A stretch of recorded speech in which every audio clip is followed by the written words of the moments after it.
विद्यार्थी मित्र हो, आपण महात्मा फुले यांनी लिहिलेल्या सार्वजनिक सत्यधर्म पुस्तिका याचं विवेचन करत आहोत. यापूर्वी आपण महात्मा फुले यांना जो प्रश्न विचारला गेला की जप आणि अनुष्ठान वगैरे करावं का, त्याला महात्मा फुलेंनी जे उत्तर दिलं की असं काहीही करू नका, त्याच्यापेक्षा तुम्ही तुमच्या कष्टानं तुमच्या कुटुंबाचं पालनपोषण वगैरे करा, असं जे सांगितलं होतं त्याचं विवेचन करत होतो. ठीक आहे, आता त्याच्या पुढचा भाग आपण विवेचनाला घेऊ म्हणे आणि त्याचं विवेचन करू. मित्रो, स्वर्ग आणि नरक याविषयी एक मानवी मनामध्ये कल्पना आहे आणि माणसांना असं वाटत असतं की वर कुठेतरी स्वर्ग आहे, पुण्य केलं तर स्वर्गात जाता येते आणि पाप झाला असेल तर नरकात जावं लागतं, अशा पद्धतीची माणसाची कल्पना आहे. आणि या भीतीपोटी म्हणा किंवा या आशेपोटी म्हणा, माणूस मरण्याच्या पूर्वीच, कारण स्वर्गात आणि नरकात तर मरण्याच्या नंतरच्या त्या गोष्टी आहेत, पण माणूस मरण्याच्या पूर्वी इथे स्वर्गात जाण्यासाठी धडपडतो आणि नरकात जावं लागू नये याच्यासाठी धडपडतो. म्हणजे ती जी आशा आहे किंवा ती जी भीती आहे, त्यामुळे माणसाचं इथलं जे प्रत्यक्ष जगणं असतं ते कमालीचं प्रभावित असते आणि माणूस इथे मग वेगवेगळे कर्मकांड करतो, उपास तापास वगैरे बऱ्याच गोष्टी करत राहतो. त्याचं संपूर्ण जीवनच त्या याच्यानं प्रभावित होतं आणि इथलं भौतिक जगणं जगायचंच तो विसरून जातो आणि मग वेगळ्याच ह्याच्यामध्ये तो थोतांडामध्ये किंवा कर्मकांडामध्ये तो जगत राहतो. याचा प्रचंड प्रभाव आहे स्वर्ग नरकाचा, विशेषतः भारतीय मनावर, इथल्या हिंदू जनमानसांवर प्रचंड प्रभाव आहे आणि स्वर्गाच्या आणि नरकाच्या आपल्याकडे कल्पना त्यांच्या मनामध्ये आहेत आणि त्याची वर्णनं खूप आहेत. सगळ्या धर्मग्रंथामध्ये जवळपास आपल्याकडच्या स्वर्गांचं वर्णन येतं, स्वर्ग किती चांगला आहे वगैरे, आणि नरक किती भयंकर आहे त्याचंही वर्णन येतं, त्याच्यावर ग्रंथ लिहिले गेलेले आहेत. अशा पद्धतीचं हे सगळं, त्याचा खूप प्रभाव. महात्मा फुलेंना जेव्हा प्रश्न विचारला गेला की हे स्वर्ग आणि नरक आहे की नाही आणि तिथे जायचं असेल तर काय करावं लागेल, तर मित्रो, महात्मा फुले यांनी स्पष्टपणे सांगितलं की ना स्वर्ग आहे ना नरक आहे. जेव्हा केव्हा आपण फार प्रगत अशा अवस्थेमध्ये नव्हतो तेव्हा केव्हा तरी कोणीतरी स्वर्ग नरकाच्या गोष्टी सांगितल्या आणि मग त्या गोष्टी नंतरच्या काळामध्ये माणसं खरंच मानायला लागले. पण तसं काही नाही आहे, ना स्वर्ग आहे ना नरक आहे. स्वर्गात जाण्यासाठी धडपडू नका आणि नरकात जाण्याच्या भीतीनं तुम्ही काही भांबावून वगैरे जाऊ नका, ह्या गोष्टी खोट्या आहेत, अशा पद्धतीची त्यांनी त्यावेळेस कल्पना मांडलेली आहे. ठीक आहे. त्यांना आणखी एक प्रश्न विचारला गेला, बळवंतरावांनी तो प्रश्न विचारला आणि तो प्रश्न असा होता की स्त्री पुरुषांमध्ये श्रेष्ठ कोण आहे. आणि मित्रो, महात्मा फुले यांनी स्पष्टपणे सांगितलं की स्त्री आणि पुरुषांमध्ये श्रेष्ठ जर कोण असेल तर स्त्री आहे. आणि मग त्यांनी त्यांची कारणं दिलेली आहेत की लेकरांना वाढवण्याचं काम स्त्रीच करते, त्याशिवाय घर सांभाळण्याचं काम स्त्रीच करते आणि ती अधिक विश्वासार्ह आहे, विश्वास ठेवण्यासाठी सारखी आहे. पुरुष मात्र विश्वासघाती आहे, स्त्रियांचा विश्वासघात वगैरे करतो. अशा पद्धतींचं विवेचन त्यांनी केलेलं आहे आणि स्त्री कशी श्रेष्ठ आहे हे त्यांनी पटवून दाखवलं आहे. मित्र, आपण हे लक्षात घेतलं पाहिजे की महात्मा फुले यांच्या जीवनभरच्या कार्याच्या केंद्रस्थानी एक गोष्ट राहिलेली आहे आणि ती म्हणजे इथे जे उपेक्षित आहेत, दलित पीडित वगैरे जे आहेत, त्यांचं हित करणे. विशेषतः त्यांना समाजामध्ये स्त्रियांचं जगणं फार वाईट झालं आहे आणि स्त्रियांवर खूप अत्याचार होतो, ही गोष्ट लक्षात आली होती आणि स्त्रियांच्या स्वातंत्र्याचा, सन्मानाचा वगैरे आदर केला जावा याच्यासाठी ते धडपडत होते. त्यांनी जे शाळा वगैरे सुरू केली ते सुद्धा पहा तुम्ही की त्या काळामध्ये मुलींसाठी शाळा सुरू केली. म्हणजे त्यांच्या लक्षात आलेलं एक सूत्रच होतं की स्त्रियांना पहिल्यांदा सन्मान मिळाला पाहिजे, त्यांना शिक्षण मिळालं पाहिजे, त्या शहाण्या झाल्या पाहिजेत, हुशार झाल्या पाहिजेत आणि मग त्या जर शिकल्या तर समाज वगैरे शिकेल, ही त्यांची कल्पना होती आणि स्त्रियांचं दुःखही कमी होईल, स्त्रियांच्यावरचा अत्याचार कमी होईल, ही त्यांची स्पष्टपणे भूमिका होती. तेव्हा स्त्रियांकडे ते अगदी आदराने सन्मानानेच पाहत होते. ही गोष्ट लक्षात घेता त्यांनी स्त्री श्रेष्ठ आहे हे म्हणणं साहजिक आहे. दुसरी गोष्ट म्हणजे ते जे विवेचन करतात ते खरंसुद्धा आहे. म्हणजे घर सांभाळण्याचं काम वगैरे स्त्रिया करतात, लेकरांना लहानाचं मोठं करण्याचं काम स्त्रिया करतात, हे आपण लक्षात घेतलं पाहिजे. त्यांनी तो काळाने किंवा नंतरचा एक काळ असेल त्या काळातमध्ये पुरुषांचं वागणं कसं असते त्याचं विवेचन केलं आहे की ते असं म्हणतात की एक घरामध्ये स्त्री असताना पुरुष दुसरं लग्न करतो, दुसरी बायको घरामध्ये आणतो. ते असं प्रश्न विचारतात की समजा स्त्रीनं दुसरा नवरा करून घरामध्ये आणला तर मग तुमचं काय होईल किंवा तुम्ही कसे वागाल, तुमची प्रतिक्रिया काय असेल. म्हणजे स्त्री हे करत नाही तरी तुम्ही स्त्रियांच्यावरच अत्याचार करता, अशा पद्धतीची कल्पना मांडली.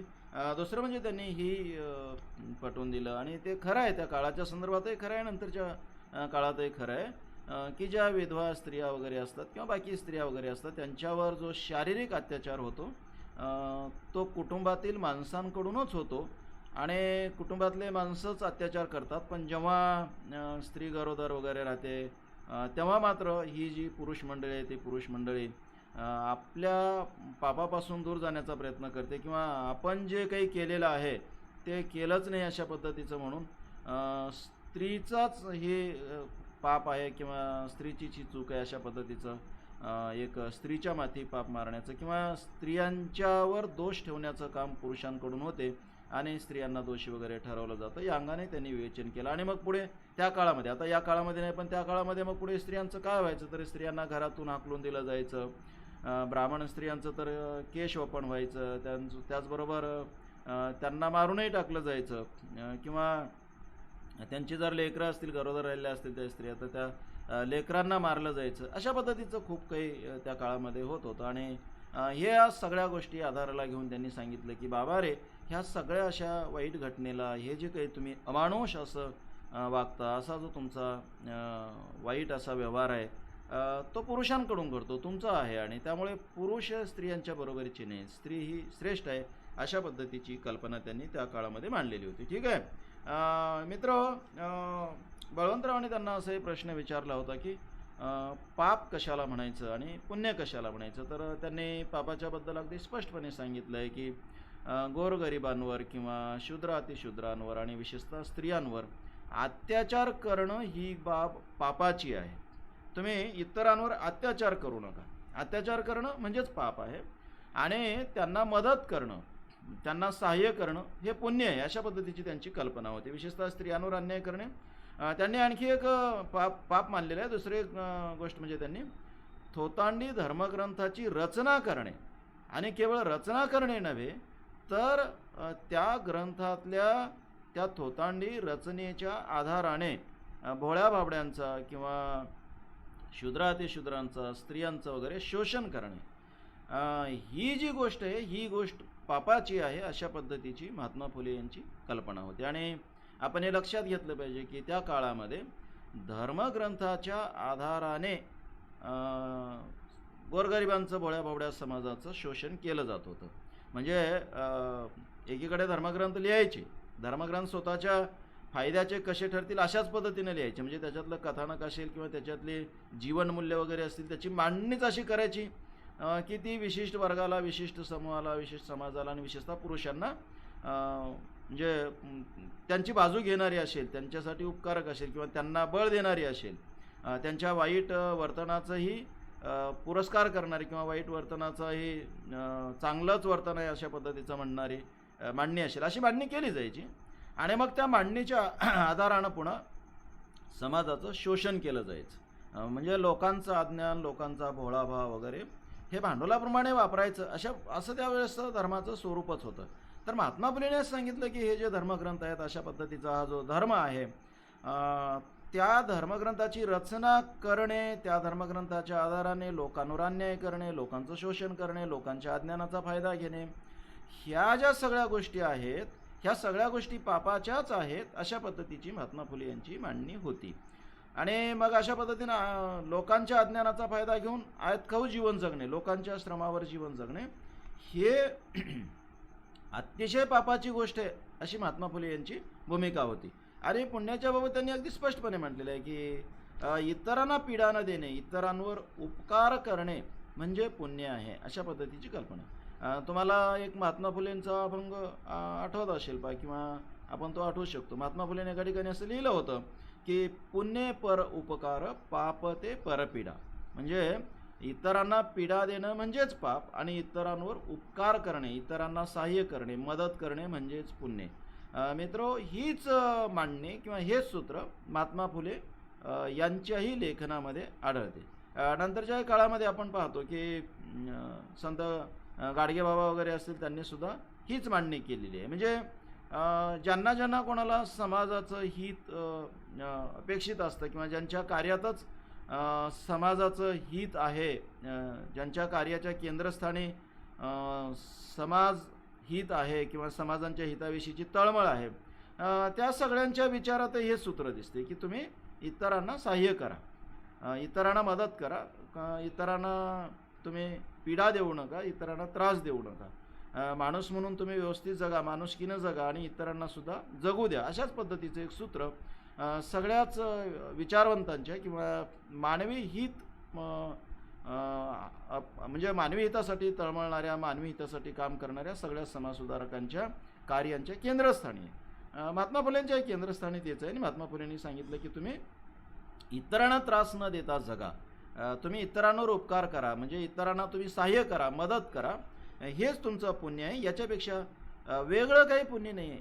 म्हणजे पुण्य करण्यासाठी कर्मकांड करा, जपतप करा, पूजापाठ करा, व्रताचार करा, उपास तापास करा किंवा इकडे तिकडे तीर्थाटन वगैरे करत फिरा, मंदिरामध्ये जाऊन देवाची पूजा करा वगैरे, हे सगळं थोतांड आहे. हे म्हणजे पुण्य नव्हे. पुण्य कशाशी संबंधित आहे तर पुण्य तुमच्या आचरणाशी संबंधित आहे. तुम्ही वर्तन कसं करणार आहात, वागणार कसे आहात, याच्याशी संबंधित आहे. आणि मग तुमच्या वागण्यामध्ये काय असायला पाहिजे तर तुमच्या वागण्यामध्ये इतरांना मदत करण्याची प्रवृत्ती असायला पाहिजे. ही जी तुमची प्रवृत्ती आहे इतरांना मदत करण्याची, ती पुण्याची आहे.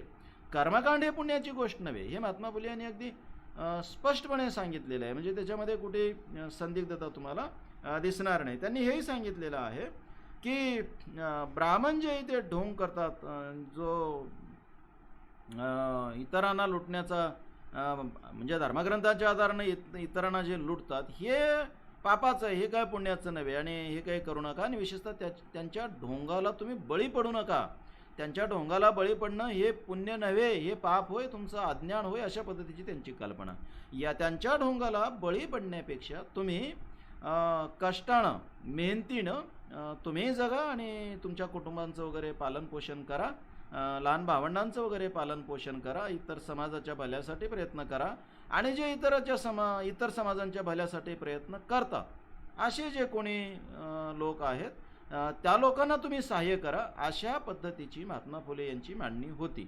पण कर्मकांड म्हणजे पुण्य नव्हे, हे महात्मा फुलेने अगदी स्पष्टपणे मांडलेलं आहे. पुण्य हे वर्तनाशी संबंधित आहे. आणि मग ते नेहमी सांगायचे की सत्यवर्तन हाच माणसाचा धर्म आहे आणि तेच माणसाचं पुण्य. सत्यवर्तनाचं त्यांनी संबंध जीवनभरच पुरस्कार केला की सत्य बोलत चला.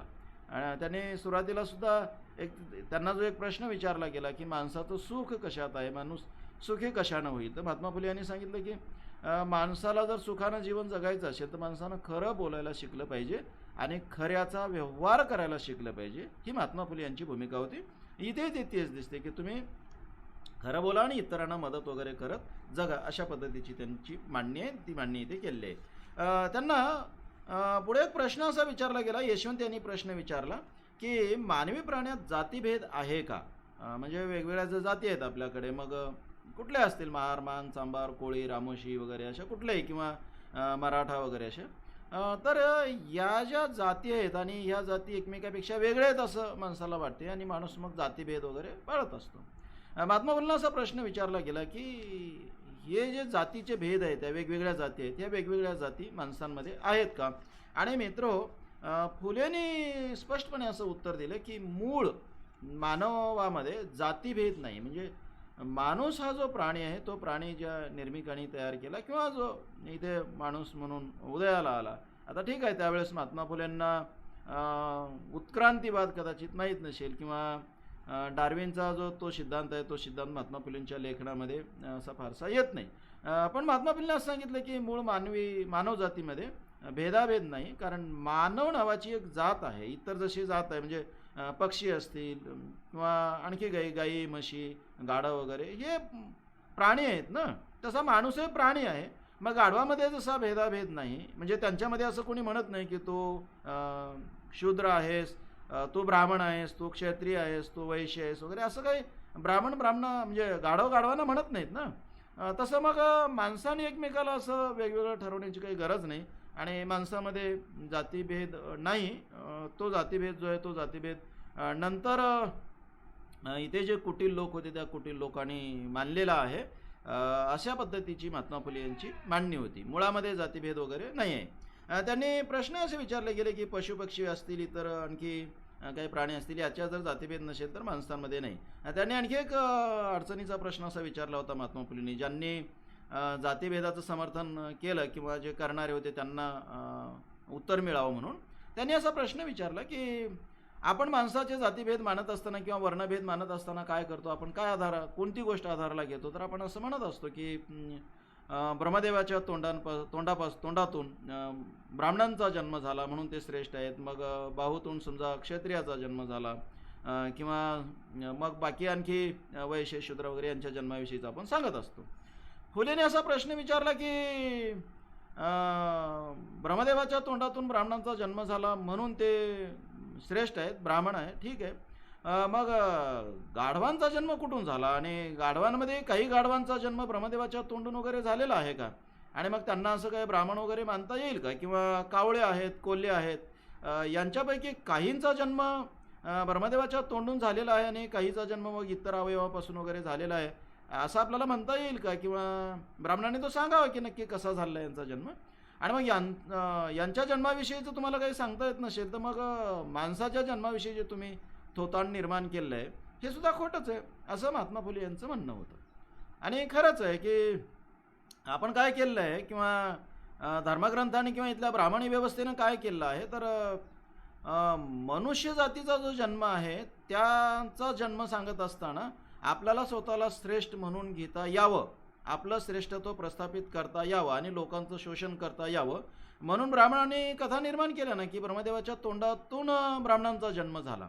आता महात्मा फुलेंचा प्रश्न अगदी योग्य ठरतो त्या पार्श्वभूमीवर मग, की ब्राह्मणांचा जन्म जर ब्रह्मदेवाच्या तोंडून झाला असेल आणि मानवजातीतले माणसं अशा पद्धतीने काही तोंडातून वगैरे जन्मून त्या आधारानं जर श्रेष्ठ कनिष्ठ तुम्ही ठरवत असाल तर मग इतर प्राण्यांना सुद्धा तुम्हाला श्रेष्ठ कनिष्ठ वगैरे ठरवता आलं पाहिजे ना.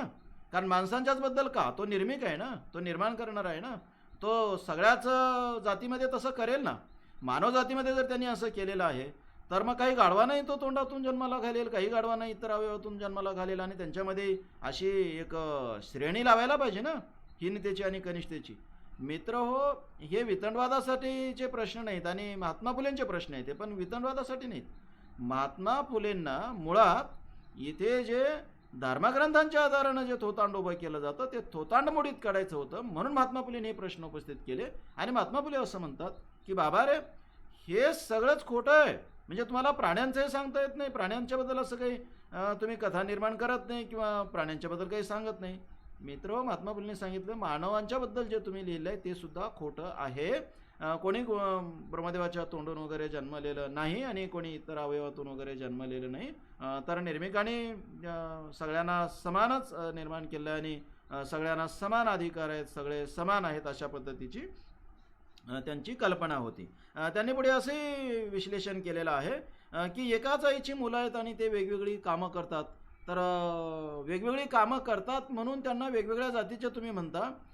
मग एकाच आईची मुलं असतील तर केवळ वेगवेगळी कामं केली म्हणून वेगवेगळ्या जातीचे आणि श्रेष्ठ कनिष्ठ ठरतील का, असा त्यांचा प्रश्न आहे.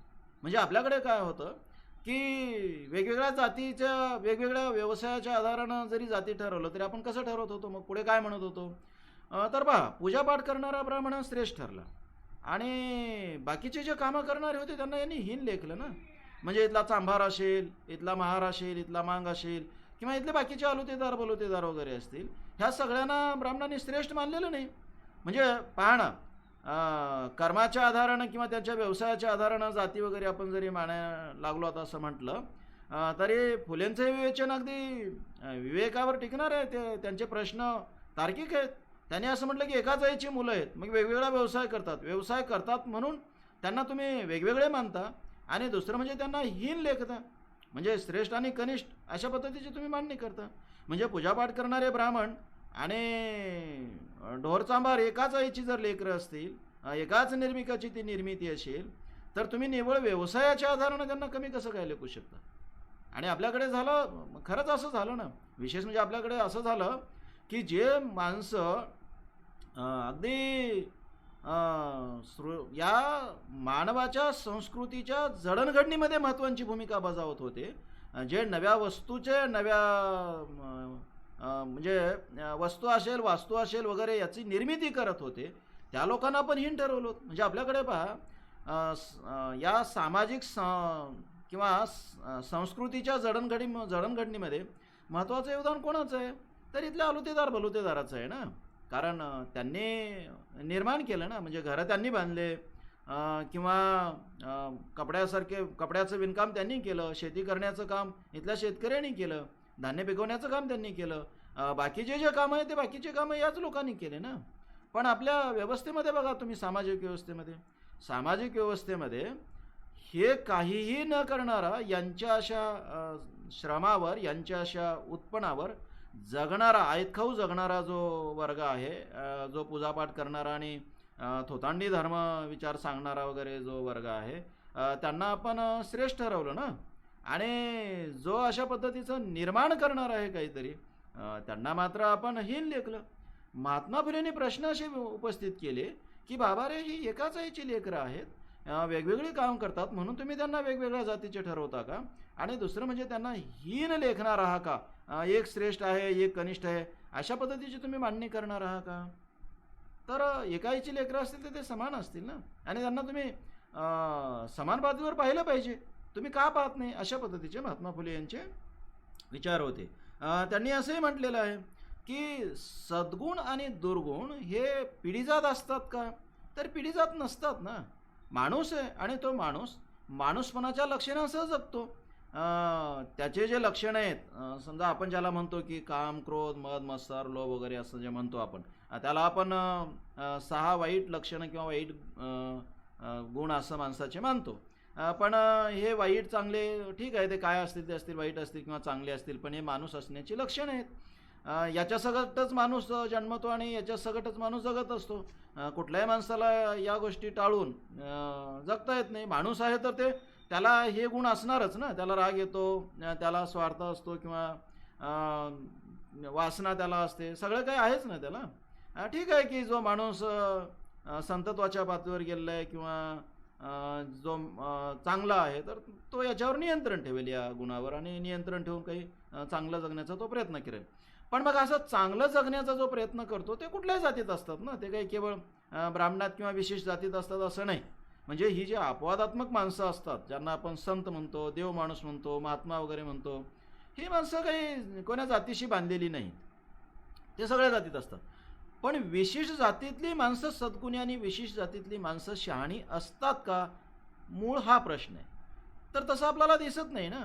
माणूस जर माणूसपणाच्या लक्षणासकट जगत असेल आणि सगळ्या जाती धर्मातल्या माणसांमध्ये जर ते गुण असतील, तर तो सद्गुण आणि दुर्गुणासकट जगतो, आणि सगळ्या जातीतल्या माणसांमध्ये सद्गुण दुर्गुण असतात. हे अगदी वस्तुस्थिती आहे. तुम्ही सभोवताली पाहिलं तरी तुम्हाला कळतं.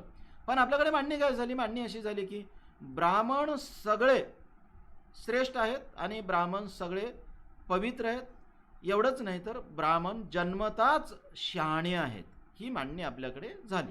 म्हणजे याच्याबद्दल काही वाद घालण्याचं कारण नाही, किंवा महात्मा फुलेंनी ही जी मांडणी केली याच्याबद्दल कोणाचं दुमत असण्याचं कारण नाही. ते त्या काळातलं आणि इथल्या समाजाच्या मानसिकतेचं सत्यच नोंदवत आहेत, किंवा इथल्या धर्मग्रंथांनी जे सूत्र सांगितलं त्याचं सत्य नोंदवत आहेत. धर्मग्रंथ हे सांगतात ना, अगदी अलीकडच्या काळापर्यंत. म्हणजे तुम्ही रामदास स्वामीपर्यंत किंवा संत एकनाथांची वगैरे जरी ग्रंथ वाचले तुम्ही, तर त्याच्यामध्ये तुम्हाला काय आढळतं?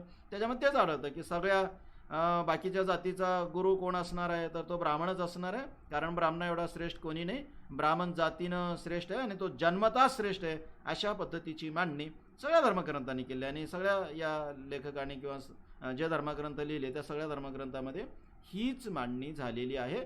याच्याविषयी अगदी दुमत असणार नाही. म्हणजे ब्राह्मण जन्मता शहाणे आहेत हे खरं नाही, पण धर्मग्रंथामध्ये अशी मांडणी झाली हे खरं आहे. धर्मग्रंथांनी मांडणी केली. आता हे धर्मग्रंथ कोणी लिहिले? ब्राह्मणांनीच लिहिले, आणि त्यांनी सांगितलं की आम्ही श्रेष्ठच आहोत. कारण आपण या अगोदर पाहिलेलं आहे की ब्राह्मणांना असं वाटायचं की देव जे आहेत ते देव मंत्राच्या स्वाधीन आहेत, आणि ते सगळे मंत्र ब्राह्मणांच्या स्वाधीन आहे, त्यामुळे देवसुद्धा आमच्या स्वाधीन आहेत. आम्ही सांगू तसं देवाने वागलं पाहिजे, देव तसेच वागतील आणि आम्ही भूदेव आहोत, आम्ही श्रेष्ठ आहोत अशी मांडणी केली. मित्र हो, महात्मा फुलेंनी स्पष्टपणे हे सांगितलं की असं जन्मताच कोणी श्रेष्ठ नसते आणि जन्मताच कोणी सद्गुणी दुर्गुणी नसतो. सगळ्याच जाती धर्मातले माणसं किंवा सगळीच माणसं काही सद्गुणी असतात, काही दुर्गुणी असतात आणि सगळ्याच माणसांच्या ठिकाणी सद्गुण दुर्गुण असतात. आणि जे काही अधिक सद्गुणी माणसं असतात ते काही पिढी जात नसतात, म्हणजे त्यांचा बाप सद्गुणी होता किंवा त्यांचे विशिष्ट जातीमध्ये ते जन्मले म्हणून सद्गुणी नसतात. तर ठीक आहे, त्याच्या पद्धतीनं तो सद्गुणी असेल, त्याचे ते स्वतःच्या म्हणजे इंद्रियावर किंवा स्वतःच्या व्रती प्रवृत्तीवर किंवा त्याचे जे काही माणूसपणाची लक्षणे आहे त्यावर त्यानं नियंत्रण ठेवलं म्हणून तो अधिक सद्गुणी वगैरे असेल, अधिक शहाणा असेल, त्यानं प्रयत्न करून ज्ञान मिळवलं असेल. पण याला काही विशिष्ट जातीचा संदर्भ नाही आहे, अशा पद्धतीची महात्मा फुले यांची भूमिका होती. म्हणजे ब्राह्मणांची जी भूमिका होती की जन्मताच काही माणसं शहाणी असतात आणि जन्मताच काही माणसं मूर्ख असतात. मित्र, महात्मा फुले यांनी ही जी ब्राह्मणांची थोतांडी मांडणी होती, त्यांच्या सोयीची मांडणी होती, ती मांडणी पूर्णतः खोडून काढली आणि त्यांनी सांगितलं की सद्गुण आणि दुर्गुण पिढी जात नाही, म्हणजे ते काय बापजाद्यापासून चालत येत नाही. तुम्हाला जर सद्गुणी व्हायचं असेल तर तुमच्या व्यवहारावर तुम्ही नियंत्रण ठेवलं पाहिजे, काही ज्ञान मिळवलं पाहिजे. केवळ कोणाच्या तरी पोटी तुम्ही जन्मले म्हणून तुम्ही सद्गुणी वगैरे असं बिलकुल नसता, अशा पद्धतीची मांडणी केली. मला फार खोला जायचं नाही, पण तुम्ही धर्मग्रंथ वगैरे वाचून पहा, काढून वाचा, मग तुम्हाला कळेल की ब्राह्मणांची मांडणी याच्या पूर्णतः कशी विरोधी होती आणि महात्मा फुले ती मांडणी कशी खोडून काढतात. त्यांनी पुढे अशी मांडणी केली की हे जे बलिस्थान आहे, म्हणजे बळीराजा जिथे राज्य करत होता ते स्थान बलिस्थान, अशी एक त्यांची मांडणी होती. आता बळीराजाविषयीचे जे आस्था आहे, त्यांच्याविषयीचं जे आपलेपण आहे, ते आपलेपण आजता काय टिकून आहे. म्हणजे आजही आपण पाहतो की दीपावळीला जे ओवाळलं जातं ते ओवाळताना आळीपिढी जाऊ दे, बळीचं राजे येऊ दे, अशा पद्धतीची एक प्रार्थना म्हणा किंवा अशा पद्धतीची एक आस्था जपली जाते. म्हणजे आजही लोक मनामध्ये बळीराजाविषयी खूप आपलेपण आहे हे आपल्याला दिसतं. त्यांच्याविषयी एक कृतज्ञतेचा भाव आजही आहे असं आपल्याला दिसतं. याचा अर्थ की बळीराजा हा खूप चांगला असावा असं आपल्याला म्हणता येतं. आता ब्राह्मणी धर्मग्रंथाने काय केलं तर ब्राह्मणी धर्मग्रंथाने या बळीराजाला मारलं किंवा बळीराजाला पाताळात घातल्याच्या वगैरे गोष्टी आहेत. पण फुलेने अशी मांडणी केली की हा बळीराजा खूप चांगला होता, त्यांना ब्राह्मणी देवाने किंवा या लोकांनी फसवलं, म्हणजे वामन वगैरे जो होता त्यांनी फसवलेला आहे, त्यांना फसवून त्यांना मारलेलं आहे, अशा पद्धतीची मांडणी केली. दुसरं म्हणजे पहा, या प्रदेशामध्ये राहणारे जे मूळचे रहिवासी आहेत, मग ते आस्तिक असेल, पिशाच असेल, राक्षस असतील, आहेर असतील किंवा भिल्ल, कोळी, मांग, महार, हे सगळे जे आहेत हे इथले मूळ रहिवासी आहेत आणि हे सगळे क्षत्रिय आहेत, अशा पद्धतीची महात्मा फुले यांची मांडणी होती. ब्राह्मणी धर्मग्रंथांनी काय केलं, ब्राह्मणी धर्मग्रंथांनी हे सगळे शब्दच हिनत्व दर्शक अशा पद्धतीनं मांडणी केली त्यांनी. म्हणजे राक्षस आहे तर राक्षस वाईटच असणार आहे, म्हणजे वाईटासाठी शब्द, म्हणजे राक्षसामध्ये चांगला वाईट असतो का नाही हा भाग वेगळा, पण यांनी राक्षसा शब्द ज्याच्यासाठी वापरला की राक्षस म्हणजे वाईट, म्हणजे दुर्गुणी जे माणसं आहेत, वाईट जे आहेत त्याच्यासाठी राक्षस. आता प्रश्न पडतो की ते म्हणजे कसे शब्द वापरले गेले आणि कशा पद्धतीची मांडणी झाली, किंवा पिशाच असेल, दैत्य असेल, हे शब्दच ब्राह्मणी धर्मग्रंथाने वाईट या अर्थानं वापरले आणि मग शब्द ज्यांच्यासाठी वापरले तेही वाईट, कारण शब्दच वाईट आहेत, अशा पद्धतीची यांनी मांडणी केली. म्हणजे ते चांगले असू शकतात हे मान्यच नाही ना यांना. मित्र हो, महात्मा फुले यांनी ही जी अशी कुटील मांडणी आहे, काही लोकांना वाईटच ठरवायचं, ती मांडणी महात्मा फुलेंनी मोडीत काढली आणि त्यांनी सांगितलं की हेच खऱ्या अर्थानं इथले मूळ रहिवासी आहेत आणि हे क्षत्रिय आहेत आणि हेच चांगले माणसं आहेत. उलट यांना फसवणारी, यांचं शोषण करणारी जी माणसं आहेत, म्हणजे जे ब्राह्मण किंवा ज्याला आपण विष्णूचे अवतार वगैरे मानतो ना, तेच वाईट आहेत, अशा पद्धतीची महात्मा फुले यांची मांडणी होती. मग त्यांनी ज्याला आपण यांचा अवतार म्हणतो, विष्णूचा अवतार म्हणतो, सुकर किंवा डुक्कराचा अवतार जो आहे, तर महात्मा फुलेंनी स्पष्टपणे मांडणी केली की हा माणूस इतका वाईट होता किंवा त्याची टोळी इतकी वाईट होती आणि टोळीचा प्रमुख म्हणजे विष्णूचा अवतार आपण जे मानतो ना, महात्मा फुलेंनी अशी मांडणी केली की तो टोळीचा प्रमुख होता. कोण्या टोळीचा प्रमुख होता, जे डुकरासारखे होते त्या टोळीचा प्रमुख होता तो, आणि ते डुकरासारखे वागायचे. गचाळ वागायचे, अमंगळ वागायचे आणि डुकरासारखी मुसंडी मारायचे आणि डुकरासारखे ते गचाळ तर होतेच, क्रूर वगैरे होते. अशा पद्धतीची त्यांनी मांडणी केली. परशुराम आपण अवतार मानतो, पण त्यांनी मांडणी केली की परशुराम अतिशय हिंसक, अतिशय वाईट होता, जो स्वतःच्या जन्मदात्या आईला सुद्धा मारणारा इतका तो वाईट होता. म्हणजे त्या काळामध्ये लेकरांना, स्त्रियांना मारणारा हा क्रूर होता. अशा पद्धतीची महात्मा फुले यांची मांडणी आहे. मित्र, तुम्हाला सांगायचं हे की इथे जे शब्द हीन मानले गेले आणि त्याच्या आधारानं माणसानंही जे हीन मानलं गेलं, ती मांडणी महात्मा फुलेंनी खोडून काढली आणि त्यांनी सांगितलं की पिशाच असेल, राक्षस, आहेर किंवा किकाटस किंवा भिल्ल, कोळी, मांग, मार वगैरे हे सगळे इथले मूळ क्षेत्रीय आहेत आणि यांना जे ब्राह्मणी धर्मग्रंथांनी वाईट ठरवलं ते तुम्ही खरं मानू नका आणि असा काही भेद मानू नका. उलट ही माणसं चांगली होती अशा पद्धतीचं माना, त्यांच्याविषयी आदर करा. आणि हे सांगत असताना महात्मा फुलेंना हे सांगायचं होतं, त्यांच्याविषयी आदर करा म्हणजे काय, तुम्ही स्वतःविषयी आदर करायला शिका. म्हणजे तुम्ही आत्मसन्मानानं जगायला शिका.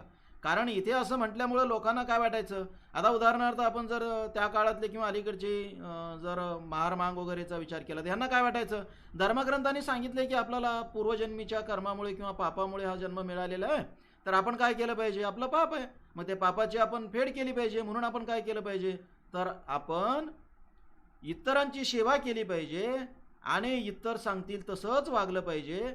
कारण आपल्याला ही जी दशा प्राप्त झाली आहे ती दशा कोणी लोकांनी दिलेली नाही, माणसाने दिलेली नाही, तर ईश्वरानेच आपल्याला अशा पद्धतीनं दशा दिली आहे. असं दुःख भोगायला वगैरे आपल्याला ईश्वरानंच निर्माण केलं आहे, कारण आपलं पूर्वीचं पाप आहे.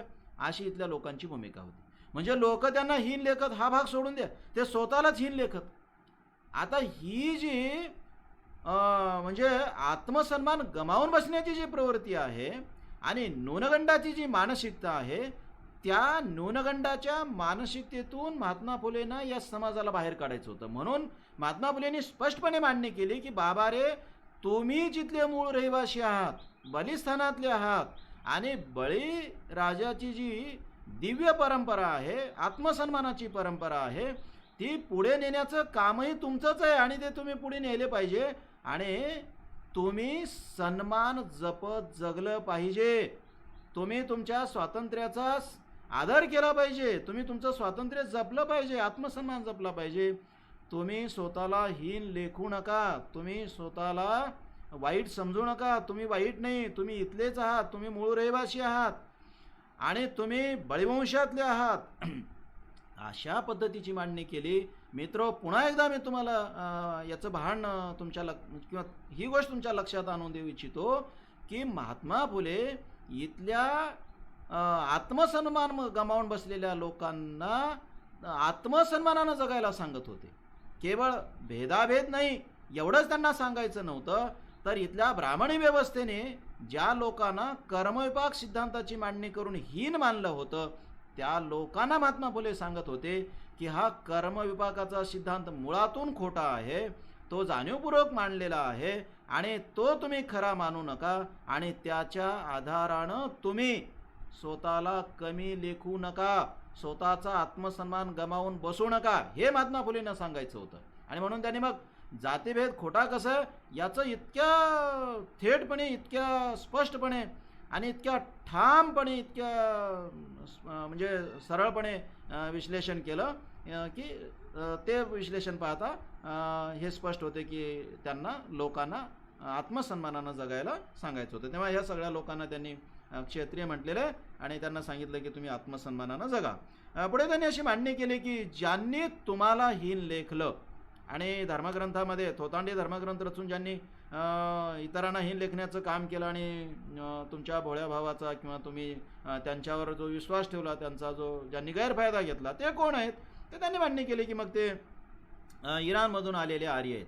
आता ठीक आहे की इराणमधून आले का नाही हा भाग वादाचा होऊ शकतो, कारण अनेकांनी मांडणी अशी केली की ते मूळ इथलेच आहेत. म्हणजे आपण जे आर्य इराणमधून आल्याची मांडणी वगैरे केली जाते ती आपल्याला माहीत आहे की लोकमान्य टिळकांनी सुद्धा केलेली आहे किंवा अनेकांनी बाकी केलेली आहे. काही जण त्याचा विरोध करतात, काही जणांची वेगळी भूमिका आहे. ठीक आहे, आता याच्याबद्दल काही एकमत होणार नाही आणि एकमत झालंच पाहिजे असं काही नाही.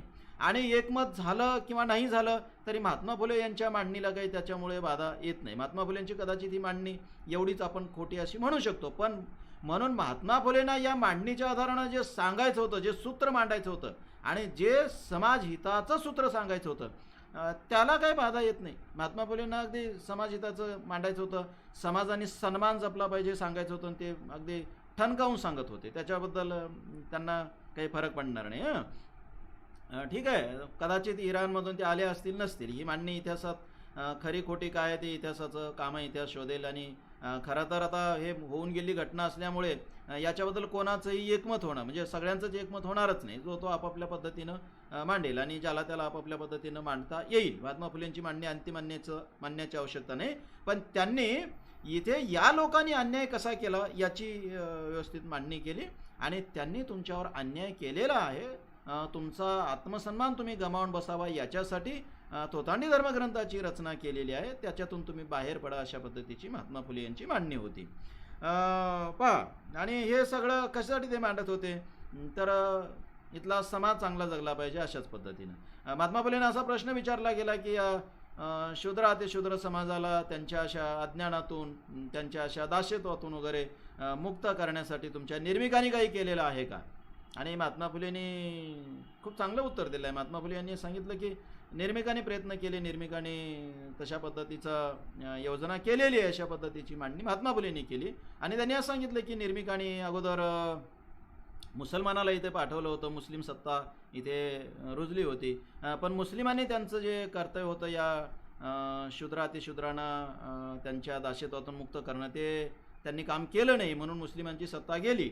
आणि मग नंतर निर्मिकांनीच जाणीवपूर्वक इंग्रजांना इथे पाठवलेलं आहे. कशासाठी, तर ह्या इंग्रजांनी या शूद्र अतिशूद्रांना ब्राह्मणी व्यवस्थेच्या दास्यत्वातून मुक्त करावं, त्यांच्या गुलामीतून मुक्त करावं, याच्यासाठीच इंग्रजांना इथे पाठवलेलं आहे. अशा पद्धतीची मांडणी महात्मा फुले यांनी केली. मित्रहो, तुम्हाला कळते तसं मलाही कळते की असं काही ईश्वराची वगैरे अशी काही योजना नव्हती. आणि महात्मा फुलेंनी ईश्वर मानलेलाच नाही, निर्मिक सुद्धा त्यांनी लोकांच्या सोयीसाठी आणि समतेचं सूत्र सांगण्यासाठी मांडलेला आहे.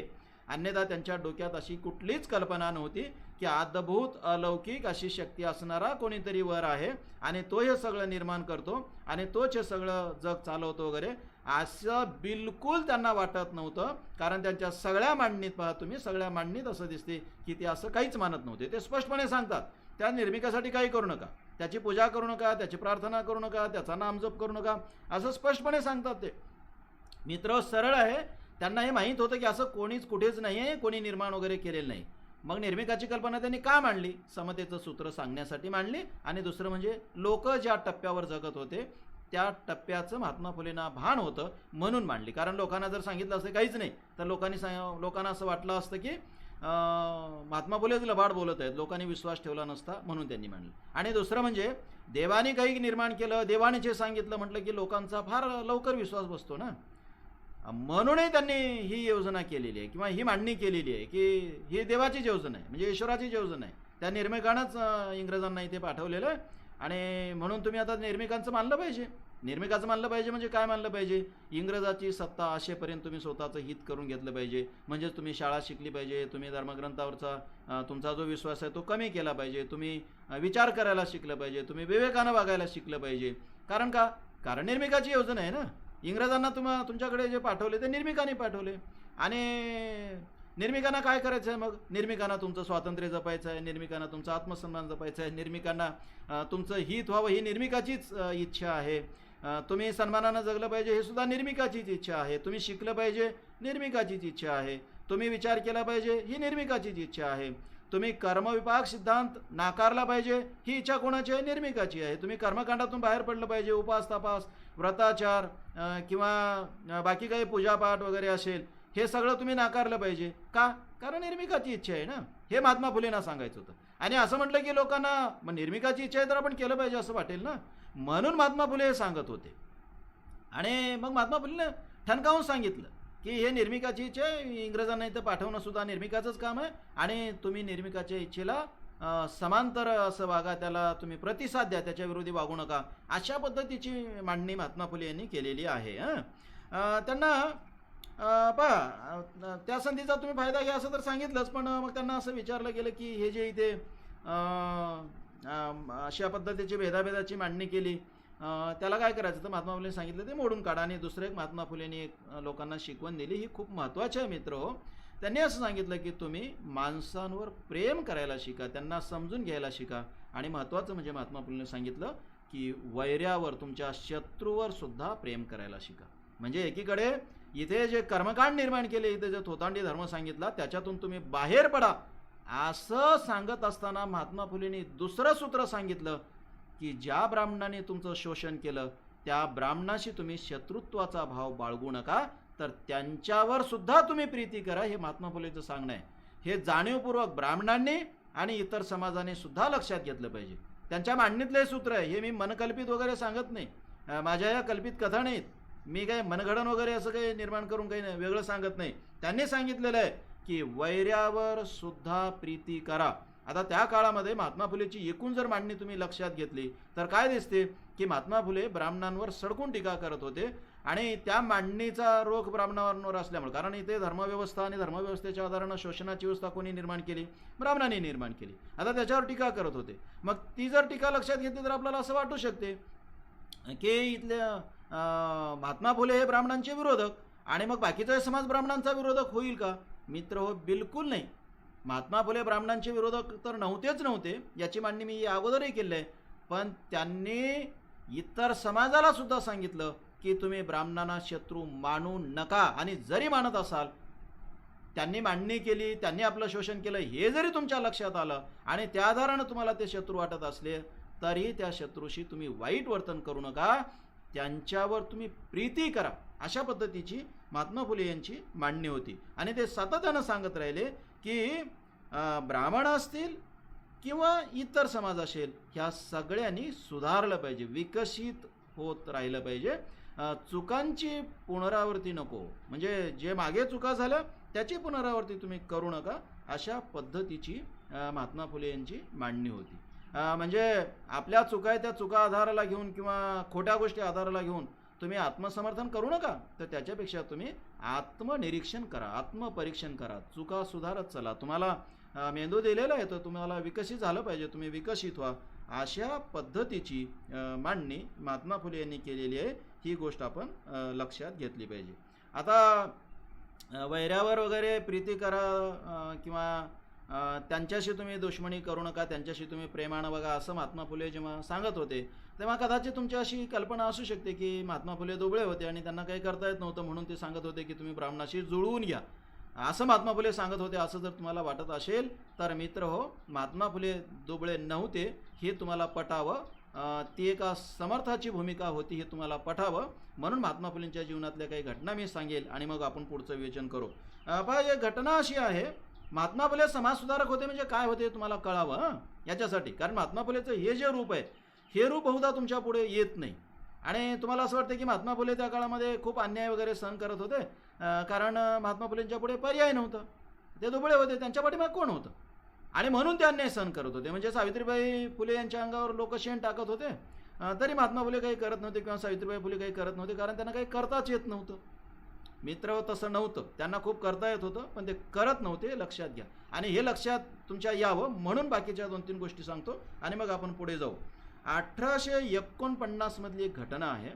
आता पहा, 1827चा महात्मा फुलेंचा जन्म आहे आणि 1849ची घटना आहे, म्हणजे महात्मा फुले यांचं काही फार वय वगैरे नव्हतं. तेव्हा 1849ला एक प्रथा चालत आली होती, ती पेशव्यांच्या काळात होती, ती पुढे चालत आली होती, आणि ती म्हणजे ब्राह्मणांना दक्षिणा देणे. कर रूपानं जमलेला पैसा ब्राह्मणांचा जसा काही अधिकारच आहे अशा पद्धतीनं दक्षिणा म्हणून वाटला जात, अशी एक पद्धती होती.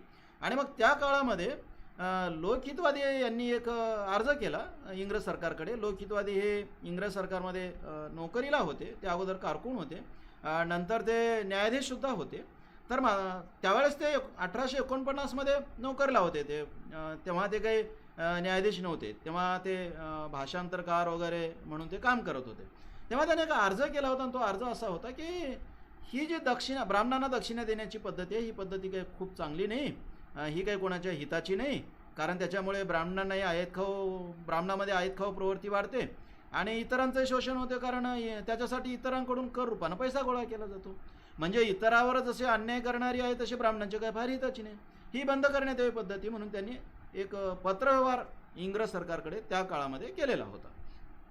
त्यांनी ते पत्र लिहिलं, इतरांच्या सह्या वगैरे घेतल्या आणि सह्या घेतल्याच्या नंतर मग हे सगळं इंग्रज सरकारकडे पाठवलं.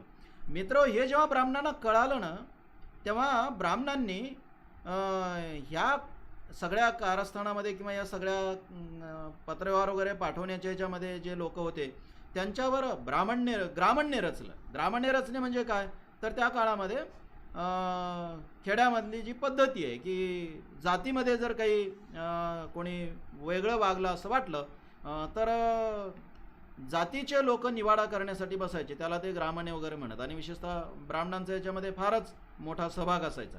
आणि ब्राह्मणांच्या धर्मग्रंथाप्रमाणे जर कोणी वागला नाही, विशेषतः ब्राह्मण जर त्या धर्मग्रंथाप्रमाणे वागला नाही तर लगेच ग्रामण्य बसवायचे, म्हणजे सभा बसवायची लोकांची. या ग्रामण्यांचा जो इतिहास आहे, हा इतिहास प्रबोधनकार ठाकरे यांनी स्वतंत्र संशोधन केलं आहे आणि त्यांचं पुस्तकच आहे ह्या ग्रामण्यांचा इतिहासाचं. ते तुम्ही नीट वाचा, मग कळेल की ब्राह्मण नक्की त्या काळामध्ये कसे वागत होते आणि कुठल्या थोतांडाचा आधार घेऊन लोकांवर कसा अन्याय करत होते. लोकांवर म्हणण्यापेक्षा त्यांच्याच जातीतल्या लोकांवर सुद्धा कसा अन्याय करत होते हे तुम्हाला कळेल. म्हणजे या ब्राह्मणांनी ज्ञानेश्वरांना सुद्धा वाळी टाकलं होतं. म्हणजे अज्ञानाचा आधार घेऊन लोकांचं शोषण करणे आणि लोकांना त्रास देणे ही प्रथा फार पूर्वीपासून ब्राह्मणांनी जपली होती. तो इतिहास प्रबोधनकार ठाकरे यांनी लिहिला आहे, तो वाचा तुम्ही. आपण त्याच्या फार खोलात तिथे जाणार नाही. पण हे ब्राह्मण्य रचलं, म्हणजे हे असं जे ग्रामण्य होतं, हे ग्रामण्य किंवा ब्राह्मणांचे हे जे जातीचा निवाडा करण्यासाठी जे सभा भरली, हे या लोकहितवादी आणि बाकीच्याही लोकांच्या विरोधामध्ये यांनी ग्रामण्य रचलं किंवा अशी सभा घेण्याचं ठरवलं. आणि या लोकांना यांनी निरोप धाडला की तुम्ही या, आता उद्या आम्ही आपल्या जातीची सभा घेणार आहोत आणि तुम्ही जे वागला त्याचा तिथे निवाडा होईल. आणि मग हे लोक घाबरले. हे लोक घाबरल्याच्या नंतर या लोकांनी महात्मा फुलेकडे अशी मागणी केली की तुम्ही असं मान्य करा की हा जो अर्ज होता तो अर्ज आपण लिहिलेला आहे, म्हणजे ज्योतिबा फुलेंनी लिहिलेलं आहे असं आम्ही तिथे सांगू, तुम्ही फक्त एवढंच मान्य करा की हो मीच लिहिले असं तुम्ही म्हणा. अशा पद्धतीची मागणी महात्मा फुले यांच्याकडे केली घाबरल्याच्या नंतर वगैरे. आणि मला लोकहितवादी यांच्याविषयी आदर आहे. लोकहितवादी यांचं खूप महत्त्वाचं काम आहे, समाजसुधारक म्हणून त्यांचं स्थान आदरांचंच आहे, त्यांच्याविषयी मला आदरच आहे. पण मग त्यांनी मागणी केल्याच्या नंतर महात्मा फुलेंनी सांगितलं की ठीक आहे, तुम्ही उद्या सांगून टाका त्यांना की हा अर्ज लिहिण्याचं काम जे आहे ना ते ज्योतिबा फुलेंनी केलं असं तुम्ही सांगा. खरं तर तो अर्ज यांनी लिहिला नव्हता, हा लोकहितवादीनेच लिहिला आणि त्या काळातले इतर जे त्यांचे सहकारी होते त्यांनीच हे सगळं केलेलं होतं. पण आता ब्राह्मणांना काय सांगायचं, ग्रामण्य बसलेलं आहे आणि या ग्रामण्यामध्ये जर जात बहिष्कृत केलं आपल्याला तर मग पुढे काय, ही भीती होती. म्हणून मग त्यांनी ही एक शकल लढवली. पण याचं प्रस एवढं वाढत गेलं, याचं ब्राह्मणांचा संघर्ष किंवा ब्राह्मणांचा याला विरोध एवढा वाढत गेला की या लोकांना पुन्हा असं वाटायला लागलं की हे उद्या ग्रामण्य बसेल, उद्या तिथे काय व्हायचं तर होईल, पण आपल्यावर हे शारीरिक मारहाणीचा हल्ला तर करणार नाहीत, आपल्याला मारणार तर नाहीत, मारहाण तर करणार नाहीत. आणि म्हणून मग या लोकांनी महात्मा फुले यांच्याकडे मागणी केली की आम्हाला संरक्षण सुद्धा मिळावं. आणि मित्र हो, आपण हे लक्षात घेतलं पाहिजे, महात्मा फुलेंनी अगदी ठणकावून सांगितलं की तुम्ही बिलकुल भीती बाळगू नका, तुम्ही उद्या तिथे जी सभा त्यांची भरणार आहे तिथे बिलकुल जा, तुम्हाला मी संरक्षण देईल. आणि मित्र हो, ही गोष्ट आपण जाणीवपूर्वक लक्षात घेतली पाहिजे की ज्या दिवशी ही सभा होती त्या दिवशी महात्मा फुले यांनी लहुजी बुवाच्या तालमीमध्ये जे लोक होते असे महारमांग वस्तीतले 200 लोक बोलवले आणि ह्या 200 लोकांपैकी 100 लोक या लोकांच्या पाठीमागे संरक्षणासाठी आणि 100 लोक पुढे. आणि या लोकांच्या मध्ये लोकहितवादी आणि त्यांचे जे इतर सहकारी होते, सुधारक होते, ते निघाले.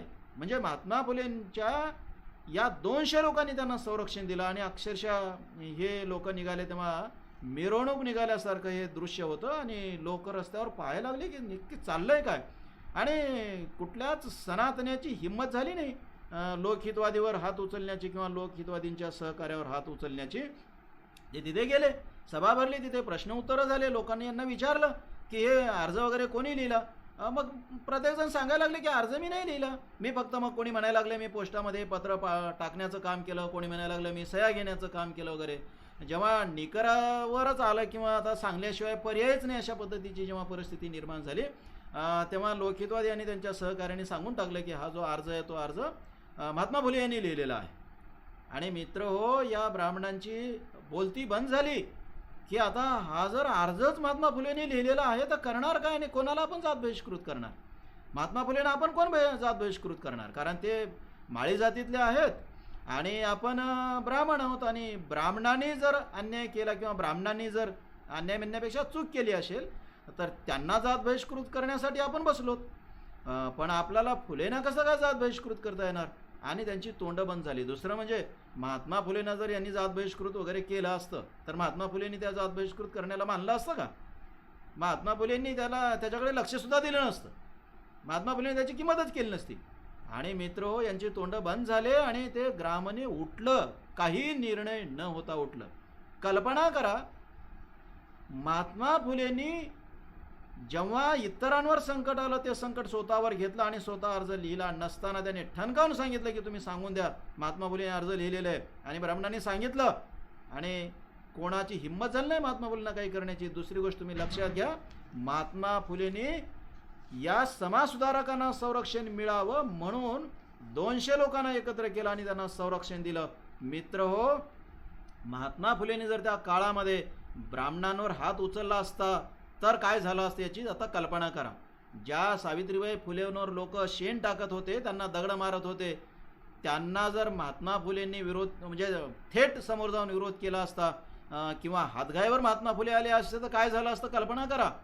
मित्र हो, महात्मा फुले हे दुबळे समाज सुधारक नव्हते. महात्मा फुलेंच्या पाठीमागे इथला एक मोठा समूह होता हे लक्षात घेतलं पाहिजे. पण तरीही महात्मा फुले ब्राह्मणांवर हात उचलत नव्हते. महात्मा फुलेच्या संबंध चरित्रामध्ये तुम्हाला असं कुठे आढळणार नाही की महात्मा फुलेंनी ब्राह्मणांवर किंवा त्यांच्या विरोधकावर हात उचललेला आहे किंवा हिंसक कुठली कृती केलेली आहे. महात्मा फुले कुठलीच हिंसक कृती करत नव्हते. पण याचा अर्थ महात्मा फुले दुबळे होते असं तुम्ही समजू नका.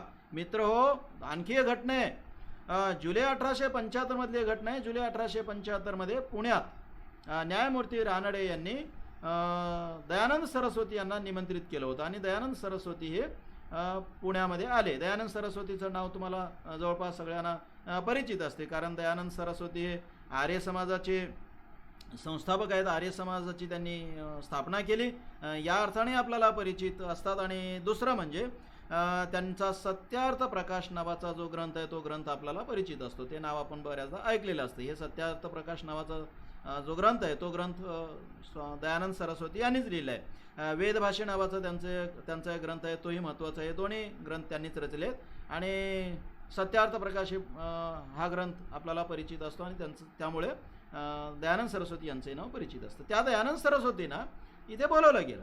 आता दयानंद सरस्वती यांच्या विचाराशी महात्मा फुले यांच्या विचाराचा फार असा काही म्हणजे समान असं नातं नव्हतं. कारण दयानंद सरस्वती यांचं ध्येय ठरलेलं होतं आणि ते पौराणिक हिंदू धर्माचं उच्चाटन करण्याचं त्यांचं ध्येय होतं. म्हणजे वेदाच्या नंतर जे इथं पुराण वगैरे निर्माण झाले आणि पुराणामध्ये जे ब्राह्मणांनी जी मांडणी केली दान धर्माची वगैरे, या भेदाची दान धर्माची कर्मकांडाची जी मांडणी केली याचं उच्चाटन करणं हे आर्य समाजाचं सूत्र होतं किंवा दयानंद सरस्वती यांचं सुद्धा सूत्र होतं. पण दयानंदांना निर्माण काय करायचं होतं तर वैदिक धर्माची पुन्हा स्थापना करायची होती. म्हणजे त्यांना वेदामध्ये जे सांगितले ते अंतिम वाटायचं आणि वेद जे सांगतात ते अंतिम आहे. आणि दुसरं म्हणजे वेद ईश्वर निर्मित आहेत अशी दयानंद यांची भूमिका होती. आता प्रश्न असा आहे की महात्मा फुले यांचा प्रचंड विरोध होता. महात्मा फुले बिलकुल मानत नव्हते की वेद हे ईश्वर निर्मित आहे. ते स्पष्टपणे म्हणायचे की वेद हे मानव निर्मितच आहेत आणि ते खरंच आहे, ईश्वर निर्मित वगैरे काही नसतात. पण दयानंदांना मात्र वाटायचं की ईश्वर निर्मितच आहेत आणि वेदामध्ये जे जे सांगितले ते अंतिम आहे आणि वेदात सांगितल्याप्रमाणे आपण समाजाची रचना केली पाहिजे अशी दयानंद यांची मांडणी होती. आणि फुलेंना तर बिलकुल हे मान्य नव्हतं. हे जर लक्षात घेतलं तर फुले हे काही दयानंद यांच्या मांडणीशी पूर्ण सहमत होते असं काही नाही. पण दयानंद यांची मांडणी जी दुसरी होती, इथल्या कर्मकांडावर टीका करण्याची, विशेषतः भेदाभेदावर टीका करण्याची, ती मात्र महात्मा फुले यांच्या विचाराशी समांतर होती, सुसंगत होती. आणि म्हणून महात्मा फुलेंना असं वाटायचं की इथले जे ब्राह्मण आहेत, जे भेदाभेदाची मांडणी करणारे आणि जे पौराणिक पुराणातल्या मांडणीच्या आधाराने इथल्या समाजाला लुटणारे, समाजाचं शोषण करणारे, ठीक आहे, त्याला दयानंद सरस्वती जर विरोध करत असतील तर तितक्यापुरतं या ब्राह्मणांपेक्षा हे जवळचे, एवढंच महात्मा फुले यांचं म्हणणं होतं. आणि म्हणून त्यांना ते ठीक आहे बाबा, आता जवळचे, जातीभेदावर वगैरे टीका करतात, स्त्रियांच्या स्वातंत्र्याचा वगैरे पुरस्कार करतात, स्त्रियांच्या सन्मानाचा पुरस्कार करतात, तर ठीक आहे, अशी महात्मा फुले यांची मांडणी होती. पण बाकी त्यांच्यामध्ये विरोधांचे सुद्धा सूत्र होतेच. पण ठीक आहे, आता महात्मा फुलेंनी काय त्यांना निमंत्रित केलेलं नव्हतं. निमंत्रित केलं ते न्यायमूर्ती रानडेंनी. पुण्यामध्ये 1875च्या काळामध्ये त्यांनी भाषणं दिली. ते भाषणं लोकांनी ऐकले, व्याख्यानं ऐकले. त्यांची संस्कृत भाषेबद्दलही काही फार आपलेपणाची भूमिका नव्हती. त्यांना हिंदी भाषेविषयी जवळीक होती दयानंद सरस्वतींना. आणि त्यांचं हे जे भाषेचं प्रेम आहे, हिंदी भाषेचं प्रेम, ते काही इथल्या पुण्यातल्या सनातनी ब्राह्मणांना आवडलं नाही. दुसरं म्हणजे सनातनी ब्राह्मणांना पौराणिक जे इथला हिंदू धर्म होता त्या धर्मावरची टीका आवडणं शक्यच नव्हतं ना. कारण यांचा जो धंदा चालायचा ते पौराणिक धर्मग्रंथातल्या मांडणीवरच सुरू होता ना. शोषणाची व्यवस्था त्याच्याच आधाराने यांनी केली होती. आणि यांचं जे इतर लोकांना लुटण्याचं काम होतं त्याच्याच आधारानं. आणि दयानंद सरस्वती तर त्याच्यावर प्रचंड टीका करत होते, कारण त्यांनी भेदाभेदाच्या कल्पनाच नाकारल्या होत्या. सगळ्या जातीतले माणसं समानच आहेत अशा पद्धतीची त्यांनी मांडणी होती. आता रानडेंना ही मांडणी जरी आवडत असली तरी इतर ब्राह्मणांना काही ही मांडणी आवडली नाही, त्यांचा प्रचंड विरोध होता.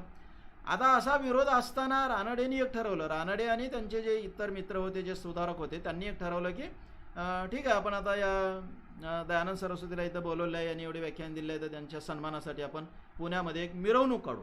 आणि त्यांनी मिरवणूक काढण्याचं ठरवलं.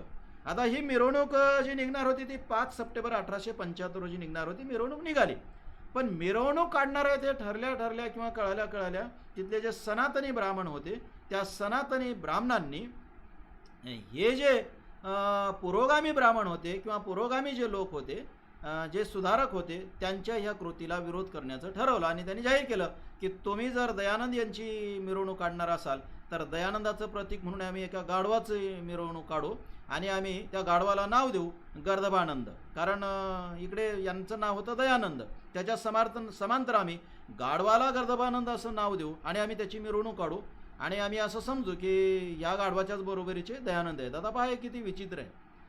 आणि मग न्यायमूर्ती रानडेंच्या पुढे प्रश्न पडला की हे उद्या काहीतरी करणार, असं काहीतरी घोटाळा करणार किंवा अशा पद्धतीचं काहीतरी विघ्न आणणार. आणि अगोदर यांनी काही महात्मा फुलेंना विचारलेलं नव्हतं, पण मग मात्र हे लोक, विशेषतः न्यायमूर्ती रानडे, महात्मा फुलेंकडे गेले आणि महात्मा फुलेंना त्यांनी सहाय्य मागितलं. मित्र हो, हे इतिहासानं नोंदवलेलं सत्य आहे, मी म्हणतो असं नाही आहे. म्हणजे न्यायमूर्ती रानडे महात्मा फुले यांच्याकडे गेले आणि त्यांना सांगितलं की असं असं होणार आहे आणि तुम्ही आम्हाला मदत करा. आता जसं महात्मा फुले यांचं दयानंद सरस्वती यांच्या विचाराशी फार जवळचं नातं नव्हतं किंवा पूर्ण यांचं पटत नव्हतं, तसं महात्मा फुले यांचं रानडे यांच्या विचाराशी सुद्धा नातं नव्हतं. म्हणजे हे काही बाबतीत जरी समान विचार मांडत असले तरी काही बाबतीत एकमेकाचे विरोधक होते. कारण पहा, महात्मा फुले यांनी इशारा नावाचं जे पुस्तक लिहिलेलं आहे, ते इशारा नावाचं पुस्तक न्यायमूर्ती रानडे यांना आव्हान देणार आहे, यांच्या विचाराला विरोध करणारच आहे, हे तुम्ही नीट लक्षात घ्या. कारण रानडे यांनी त्या काळामध्ये इंग्रजांच्या समोर त्यांचे जे आले होते अधिकारी वगैरे, त्यांच्यासमोर अशी मांडणी केली होती की इथे जे जातीभेद आहे ते जातीभेद असल्यामुळे फार काही फरक पडणार नाही, त्याचा काही फार वाईट परिणाम होणार नाही. दुसरं म्हणजे आता सध्या इथल्या शूद्रांची, शेतकऱ्यांची वगैरे स्थिती खूप चांगली आहे, अशा पद्धतीची मांडणी रानडेंनी केलेली होती. आणि ही मांडणी काही महात्मा फुले यांना आवडणारी नव्हती. त्यामुळे महात्मा फुले यांनी इशारा नावाचं पुस्तक लिहिले, ते वाचून पहा तुम्ही, मग कळेल की महात्मा फुले रानडेचे किती म्हणजे टोकाचे अशा पद्धतीचे विरोधक होते. पण महात्मा फुले विचाराचे जरी विरोधक असले तर महात्मा फुले काही व्यक्तीचे विरोधक नव्हते, हे लक्षात घ्या तुम्ही. विचाराचे विरोधक होतेच होते पण व्यक्तीचे विरोधक नव्हते. म्हणजे महात्मा फुले आणि रानडे यांचं माणूस म्हणूनचं जे नातं आहे, व्यक्ती म्हणूनचं जे नातं आहे, ते बऱ्यापैकी चांगलंच होतं. एकमेकाच्या घरी जाणं येणं वगैरे होतं. तुम्हाला सांगायचं असं की या दोघांचं वैचारिक पातळीवर समान सूत्र नव्हतं, हे तुम्ही लक्षात घ्या. मला इथे फार खोला जायचं नाही, खूप खोला जाता येते. रानडे यांच्याबद्दल खूप बोलता येईल, पण मला इथे बोलायचं नाही. पण ठीक आहे, रानडे मग महात्मा फुलेकडे आले आणि महात्मा फुलेंना त्यांनी परिस्थिती सांगितली आणि सांगितलं की त्यांनी उद्या काहीतरी हे जे ब्राह्मण आहे, सनातनी ब्राह्मण आहे, ते काहीतरी विघ्न आणणार. मित्र, महात्मा फुलेंनी सांगितलं की तुम्ही बिनधास्त मिरवणूक काढा, काहीही तसं होणार नाही आणि ही मिरवणूक अगदी व्यवस्थितपणे पार पडेल. आणि मग खरंच दुसऱ्या दिवशी मिरवणूक निघाली आणि मिरवणुकीमध्ये मग महात्मा फुले सामील झाले. आता ज्या मिरवणुकीमध्ये महात्मा फुले सामील होते त्या मिरवणुकीमध्ये विघ्न कोण आणणार? कारण महात्मा फुलेचे जे अनुयायी होते, महात्मा फुलेंचे अनुयायी म्हणण्यापेक्षा महात्मा फुलेंच्या विचारांना मानणारे जे लोक होते, अनुयायी म्हणजे मी काही धर्मगुरू वगैरे किंवा मठाधीश वगैरे या अर्थानं अनुयायी म्हणत नाही, म्हणजे मठाधिपतीचे अनुयायी असतात तसं, किंवा त्या काळामध्ये जी गुरु परंपरा वगैरे होते त्या अर्थानं अनुयायी नाही, तर महात्मा फुलेंच्या विचारांचे अनुयायी, महात्मा फुलेंना मानणारे लोक जे होते, जे लहुजीबुवा साळवे यांच्या तालमीमध्ये शिकले लोक होते, ते लोक सामील झाले ना या मिरवणुकीमध्ये. आता महात्मा फुले सामील आहे तर ते लोक सामील झाले आणि लोकांना वाटलं की महात्मा फुले ज्या अर्थी सामील आहे त्या अर्थी हे मिरवणूक योग्यच आहे. आणि या मिरवणुकीला विरोध करणारे मग घाबरले आणि महात्मा फुलेंच्या या समविचारी माणसांनी या मिरवणुकीला आधार दिला, संरक्षण दिलं. आणि मित्र, 5 सप्टेंबर 1875 मध्ये दयानंद सरस्वती यांची मिरवणूक निर्विघ्नपणे पार पाडली. कोणाची हिंमत झाली नाही. मग ब्राह्मणाने प्रयत्न केला, त्यांनी ते सजवलेलं गाढव वगैरे आणलं, पण जेव्हा यांची भेट झाली ना, ते गाढव आणि त्या गाढवासोबत आलेले इतर जे सनातनी ब्राह्मण होते त्यांची तारांबळ उडाली, त्यांना पळून जावं लागलं. ही मिरवणूक वगैरे त्यांच्या ज्यानं अडवणं झालं नाही. लक्षात घ्या, ह्या मिरवणुकीला आधार देणारे महात्मा फुले होते. महात्मा फुलेंकडे तुम्ही अशा पद्धतीने पाहू नका की ते दुबळे वगैरे होते.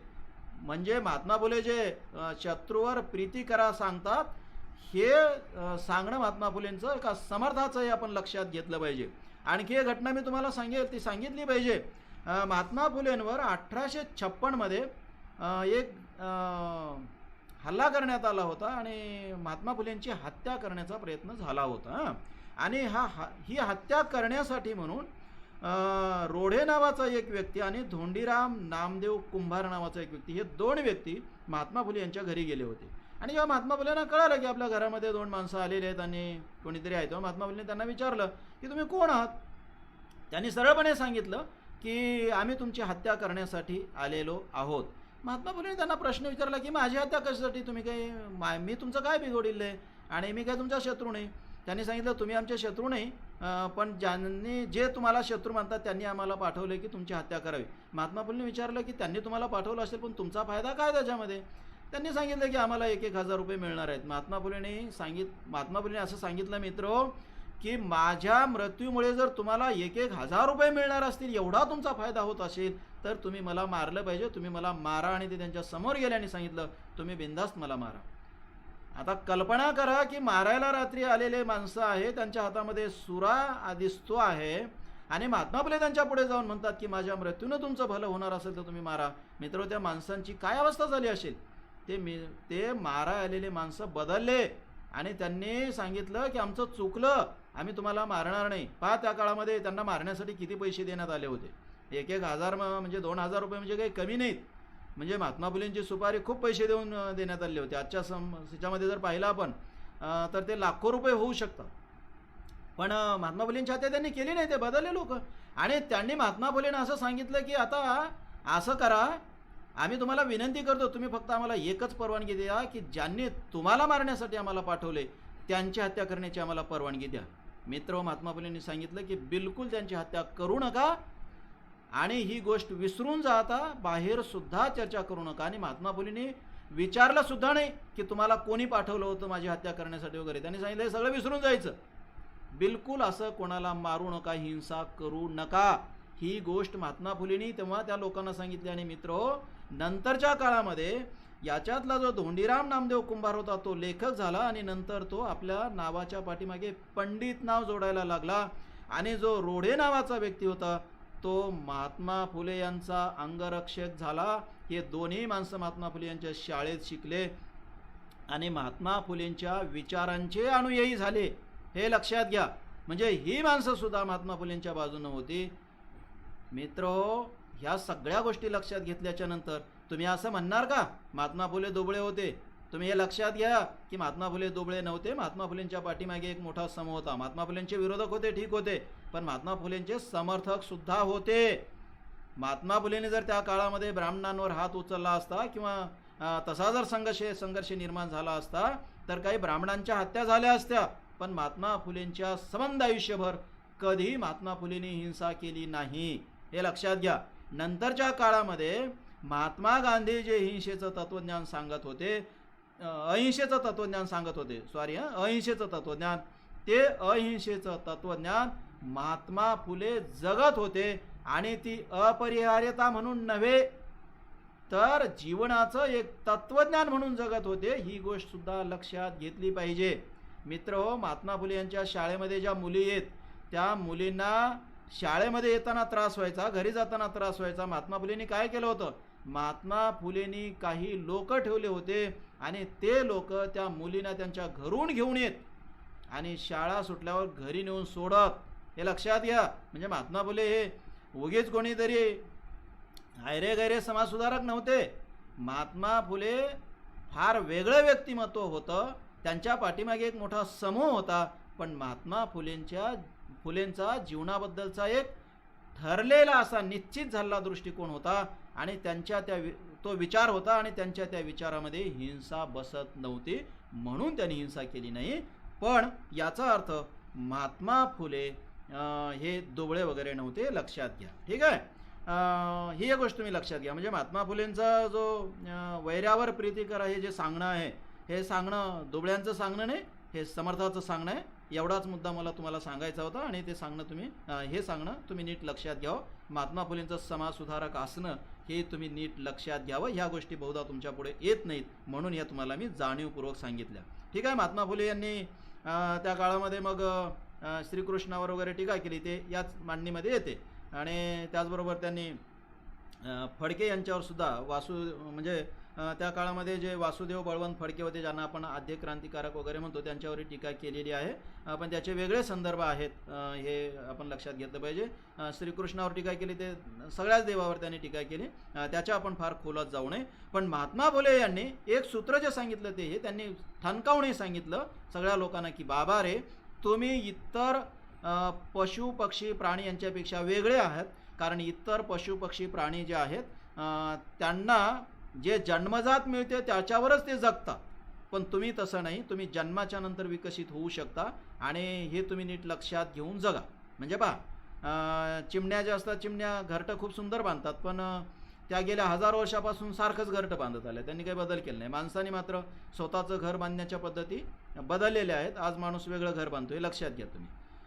म्हणजे पहा, एखादा कुत्रा असेल तर कुत्रा काय करतो, पहिले चावत होता, आता तो चावतो. पण माणूस मात्र आपल्यावर आलेल्या संकटाचा सामना करण्याच्या वेगवेगळ्या पद्धती माणसाने शोधून काढले, तुम्ही लक्षात घ्या. इतर प्राणी पूर्वी निसर्गानं जसं जन्माला घातलं तसं जगत होते, नागवे जगत होते, ते आजही नागवे जगतात. माणूस तसा नाही. मित्र, सांगायचं हे, इतर कुठल्याही प्राण्यांची संस्कृती विकसित झालेली नाही. माणसानं त्याची संस्कृती विकसित केली आहे, त्याचं जीवन जगण्याची पद्धती विकसित केलेली आहे. महात्मा फुलेंनी त्या काळात लोकांना सांगितलं की बाबा रे, तुम्ही असे विकसित होत आलेले प्राणी आहात, कारण तुमच्यात विकसित होण्याची क्षमता आहे, तुमच्यात मेंदू आहे आणि तुम्हाला सारासार विचार करता येतो, अधिक विकसित होता येते, अधिक सुधारणा करता येते. तर तुम्ही सारासार विचार करायला शिका, अधिक विकसित व्हा, मेंदूचा वापर करा, विवेकी व्हा. हे महात्मा फुलेंनी त्या काळामध्ये सगळ्यांना सांगितलं. हे सांगणं त्यांचं केवळ शूद्र अतिशूद्रासाठी, स्त्रियांसाठी नव्हतं, ब्राह्मणांसाठी सुद्धा होतं. त्यांनी सांगितलं की तुम्ही विवेकी व्हा, हे एक त्यांनी सांगितलं. मित्र हो, महात्मा फुले यांचा जो सार्वजनिक सत्यधर्म आहे तो सार्वजनिक सत्यधर्म अशा पद्धतीचा आहे. माणसाला विवेकी करणारा आणि माणसाला माणुसकीनं जगायला सांगणारा आहे.